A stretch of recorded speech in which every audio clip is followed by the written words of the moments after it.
जय श्री कृष्णा दोस्तों। वृंदावन के पास एक गांव में भोली भाली माई पंजीरी रहती थी। दूध बेचकर वह अपने जीवन नैया चलाती रही।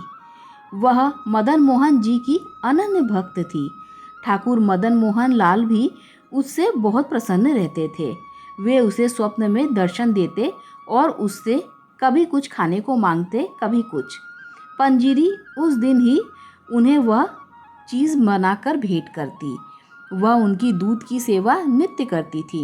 सबसे पहले उनके लिए प्रसाद निकालती, रोज़ उनके दर्शन करने जाती और दूध दे आती। लेकिन गरीब पंजीरी को चढ़ावे के बाद बचे दूध से इतने पैसे भी नहीं मिलते थे कि 2 वक्त का खाना खा पाए। अतः कभी कभी मंदिर जाते समय यमुना जी से थोड़ा सा जल दूध में मिला देती। फिर लौटकर अपने प्रभु की आराधना में मस्त होकर बाकी समय अपनी कुटिया में बाल गोपाल के भजन कीर्तन करके बिताती। कृष्ण कन्हैया तो अपने भक्तों की टोह में ही रहते हैं, नित नई लीला करते हैं। एक दिन पंजीरी के सुंदर जीवन क्रम में भी रोड़ा आ गया।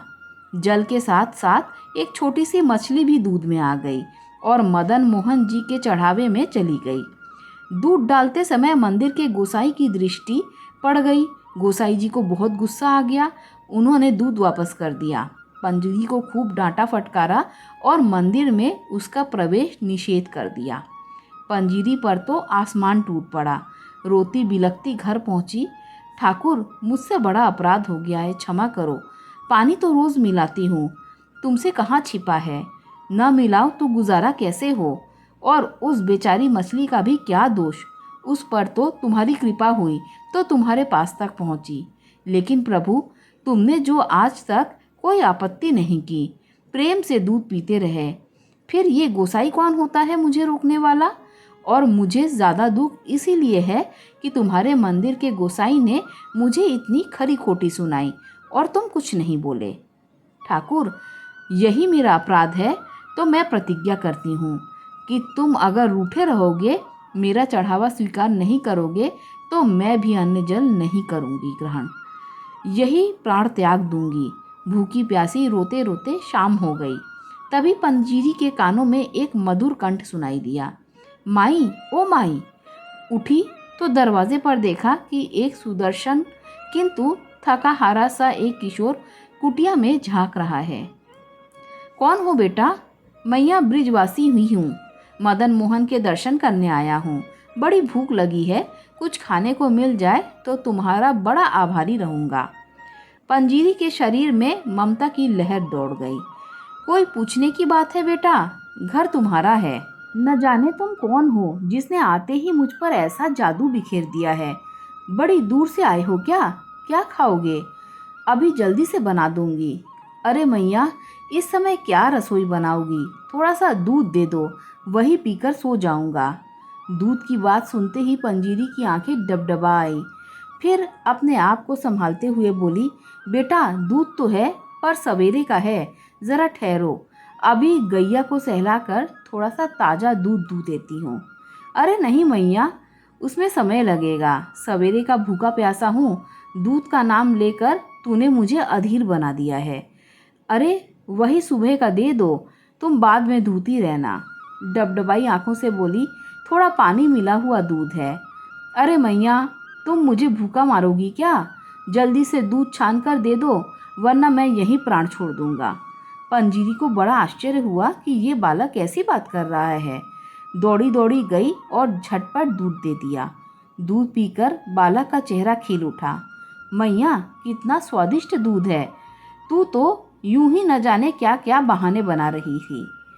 अब तो मेरी आंखों में नींद भर आई है, अब मैं सो रहा हूँ। इतना कहकर वो वहीं सो गया।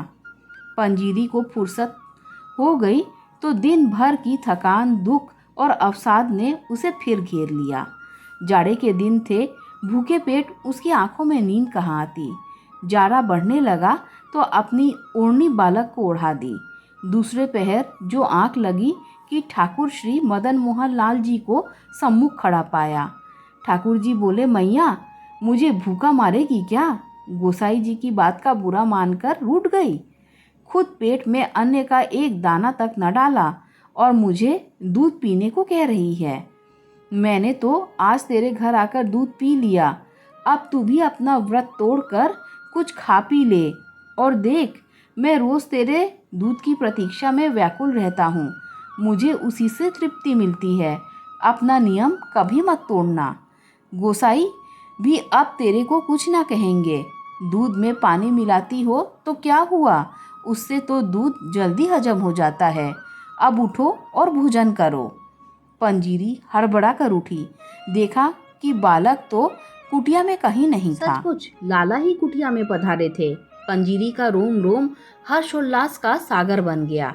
झटपट 2 टिक्कट बनाए और मदन मोहन को भोग लगाकर आनंद पूर्वक खाने लगी। उसकी आंखों से अश्रुधारा बह रही थी। थोड़ी देर में सवेरा हो गया। पंजीरी ने देखा कि ठाकुर जी उसकी ओढ़नी ले गए हैं और अपना पीताम्बर कुटिया में ही छोड़ गए। इधर मंदिर के पट खुलते ही गोसाई ने ठाकुर जी को देखा तो पाया कि प्रभु एक फटी पुरानी सी ओढ़नी ओढ़े आनंद के सागर में डूबे हुए हैं। उसने सोचा कि प्रभु ने अवश्य फिर कोई लीला की है, लेकिन इसका रहस्य उसकी समझ से परे था। लीला उद्घाटन के लिए पंजीरी दूध और ठाकुर जी का पीताम्बर लेकर मंदिर के द्वार पर पहुंची और बोली, गोसाई जी, देखो तो लाला को पीताम्बर मेरे घर छोड़ आए और मेरी फटी ओढ़नी ले आए। कल सवेरे आपने मुझे भगा दिया था, लेकिन भूखा प्यासा मेरा लाला दूध के लिए मेरी कुटिया पर आया था। गोसाई जी पंजीरी के सामने बैठ गए। भक्त और भगवान के बीच मैंने क्या कर डाला? भक्ति बंधन को ठेस पहुंचाकर मैंने कितना बड़ा अपराध कर डाला। माई, मुझे क्षमा कर दो।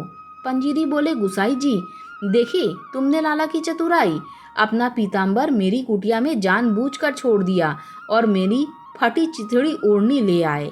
भक्तों के सम्मान की रक्षा करना तो इनकी पुरानी आदत है। ठाकुर धीरे धीरे मुस्कुरा रहे थे। अरे मैया, तू क्या जाने, तेरे प्रेम से भरी ओढ़नी ओढ़ने में जो सुख है वो पीताम्बर में कहा।